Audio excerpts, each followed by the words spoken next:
তিশার পেশাদারিত্ব নিয়ে প্রশ্ন তুললেন প্রযোজক।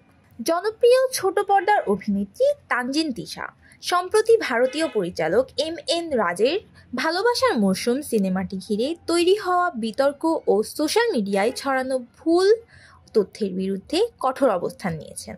এক অফিসিয়াল বিবৃতির মাধ্যমে এই সংক্রান্ত সকল তথ্য ও গুজবকে সম্পূর্ণ মিথ্যা ও রটনা বলে দাবি করেছেন এই অভিনেত্রী।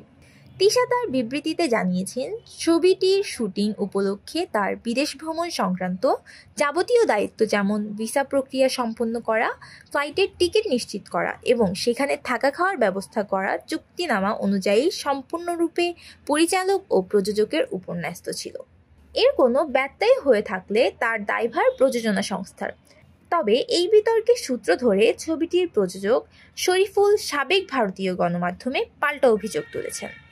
তিনি তিশার পেশাদারিত্ব নিয়ে প্রশ্ন তুলে বলেন, পেশাদারিত্ব কাকে বলে তার জানা নেই। ভালোবাসার মৌসুম সিনেমাটির অধিকাংশ দৃশ্য ধারণ ইতোমধ্যে সম্পন্ন হয়েছে।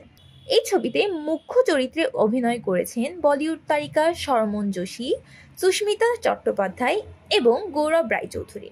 এই পরিস্থিতিতে তানজিন তিশার পরিবর্তে বাকি অংশের জন্য একজন ওড়িয়া অভিনেত্রীকে দেখা যাবে বলে সিদ্ধান্ত নেওয়া হয়েছে।